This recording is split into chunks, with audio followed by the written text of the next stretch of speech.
In this video, I was going to be going over the two inline options in StarNet for the dot relative and the dot P2OL, which stands for the point tolerance check. So here I'm just looking at tutorial 9 example project that comes with StarNet, and I have the two inlines here on the top of my DAT file.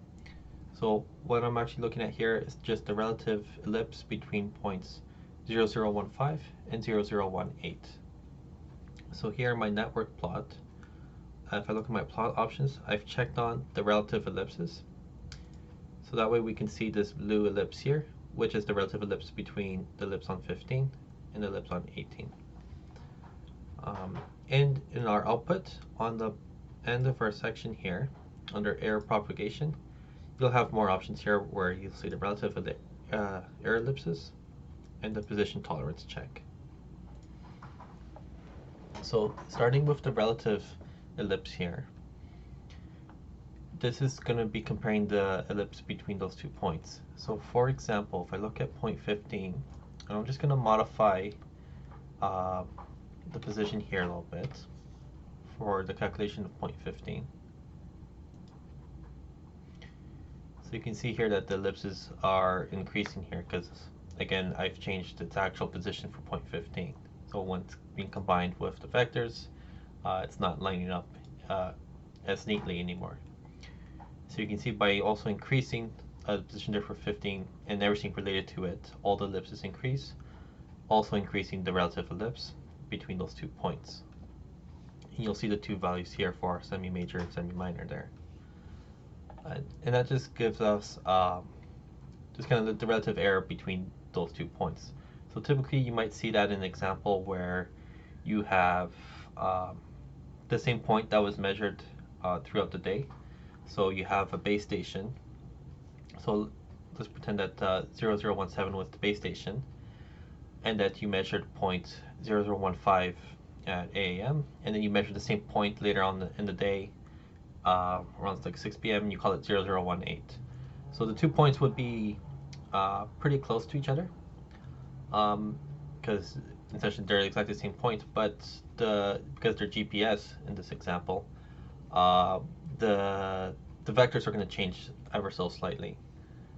And so that way you can compare the errors on those ellipses from each one. And if you have more throughout the day, you can compare multiple points as well. And then just see how they compare between each other and see if maybe one is just maybe a bad measurement or anything like that. So that's how the relative ellipse works here.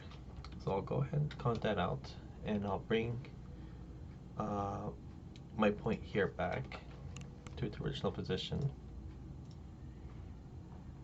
So we'll see now that I've counted that out, the relative section is not showing up in here. So for the position tolerance check, I'm just doing the same thing between the 2 points.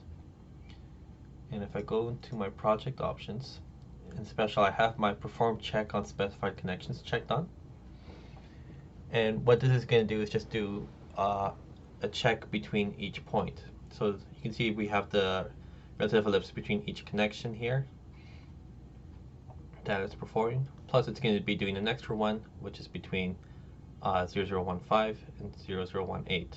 As you can see, there's no actual network line between them, so it's going to be performing that extra one in here.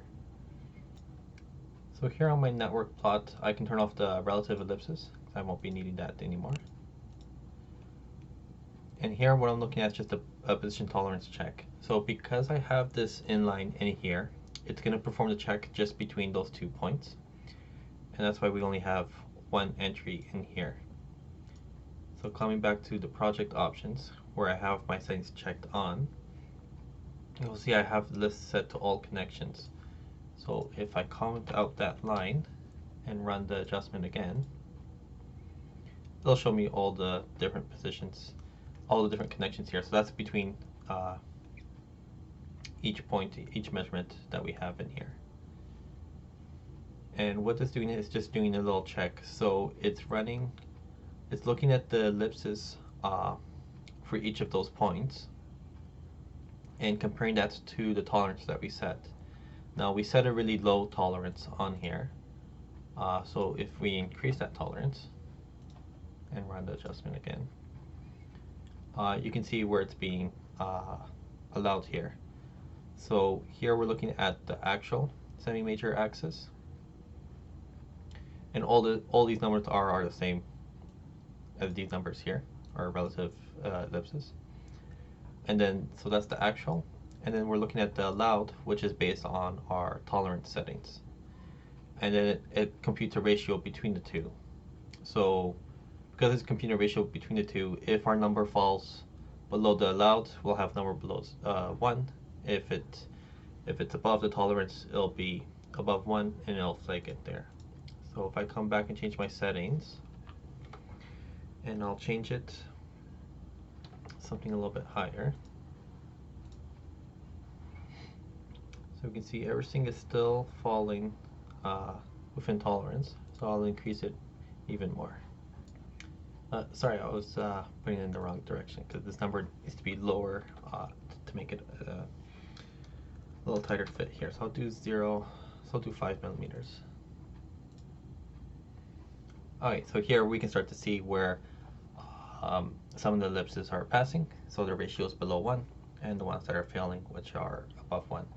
And again, I didn't set a ppm value, so, and we're just using 95% confidence, so we can change these numbers to customize it even more to what we need to compare it to. And I also have just show the tolerance failures only, so this one and this one should not appear. So here it's only showing the failures. Again, if you want to do all connections, or if you only want to see specific ones, we can have the inline in there, and then only the ones for the inline, only that one will show up in our listing file. So that's how those two inlines work in StarNet, and that's how you can get different outputs in your listing file.